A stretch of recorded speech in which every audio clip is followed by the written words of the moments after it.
ओम नमो शिवाय। हर माह में आने वाले प्रदोष व्रत भगवान शिव की कृपा पाने का सबसे बड़ा दिन होता है। शुक्रवार को पड़ने वाले व्रत को शुक्र प्रदोष व्रत कहते हैं। इस दिन किए जाने वाले प्रदोष व्रत में घर में सुख समृद्धि और सौभाग्य का वरदान मिलता है। प्रदोष व्रत की पूजा शाम के समय प्रदोष काल में की जाती है। ये प्रदोष काल सूर्य अस्त से लगभग 1 घंटा पहले का समय होता है, जो प्रदोष काल कहलाता है। धार्मिक ग्रंथों के अनुसार प्रदोष व्रत करने से भगवान शिव शंकर की पूर्ण कृपा प्राप्त की जा सकती है। इसमें जीवन में किसी प्रकार का अभाव नहीं रह जाता है। इतना ही नहीं, समस्त आर्थिक संकटों का समाधान करने के लिए प्रदोष व्रत अवश्य करना चाहिए। इस व्रत के प्रभाव से हर तरह के रोग दूर होकर के बीमारियों पर होने वाले खर्चे में भी कमी आती है। भगवान शिव को ज्ञान और मोक्ष का दाता माना जाता है, अतः अध्यात्मक की राह पर चलने वाले को प्रदोष व्रत अवश्य करना चाहिए। प्रदोष व्रत की कथा। एक नगर में 3 मित्र रहते थे, राजकुमार, ब्राह्मण कुमार और तीसरा धनिक पुत्र।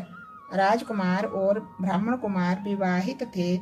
धनिक पुत्र का भी विवाह हो गया था, लेकिन गौना शेष था। एक दिन तीनों मित्र स्त्रियों की चर्चा कर रहे थे। ब्राह्मण कुमार ने स्त्रियों की प्रशंसा करते हुए कहा, नारीहीन घर भूतों का डेरा होता है। धनिक पुत्र ने ये सुना तो तुरंत ही उसने अपनी पत्नी को लाने का निश्चय कर लिया। तब धनिक पुत्र के माता पिता ने समझाया कि अभी शुक्र देवता डूबे हुए हैं, ऐसे में बहू बेटियों को उनके घर से विदा करवा लाना शुभ नहीं माना जाता। लेकिन धनिक पुत्र ने एक नहीं सुनी और ससुराल पहुंच गया। ससुराल में भी उसे मनाने की कोशिश की, लेकिन वो जिद पर अड़ा रहा और कन्या के माता पिता को उनकी विदाई करनी पड़ी। विदाई के बाद पति पत्नी शहर से निकले ही थे कि बैलगाड़ी का पहिया निकल गया और बैल की टांग भी टूट गई। दोनों को चोट लगी, लेकिन फिर भी वो चलते रहे। कुछ दूर जाने पर उनका पाला डाकुओं से पड़ा, जो उनका धन लूट कर ले गए। दोनों घर पहुंचे। वहां धनिक पुत्र को सांप ने डस लिया। उसके पिता ने वैद्य को बुलाया तो वैद्य ने बताया कि वो 3 दिन में मर जाएगा।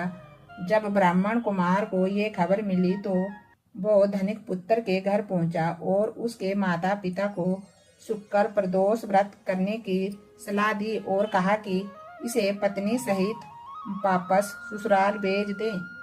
धनिक ने ब्राह्मण कुमार की बात मानी और ससुराल पहुंच गया, जहां उसकी हालत ठीक हो गई। यानी शुक्र प्रदोष के महत्व से सभी घोर कष्ट दूर हो गए। इसी दिन कथा सुनने अथवा सुनाए तथा कथा समाप्ति के बाद हवन सामग्री मिलाकर के 11 या 21 ओम ह्रीम क्लीम नमो शिवाय स्वाहा मंत्र से आहुति दे।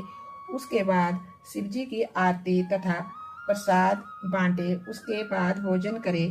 जहाँ कहा जाता है कि शुक्रवार को प्रदोष व्रत सौभाग्य और दाम्पत्य जीवन में सुख समृद्धि भर देता है। यही कारण है कि आज के प्रदोष व्रत का काफी खास माना जा रहा है। शुक्रवार के दिन पड़ने वाली इस प्रदोष व्रत से सुख समृद्धि मिलती है। बोलिए बोले बाबा की जय। ओम नमो शिवाय। ओम नमो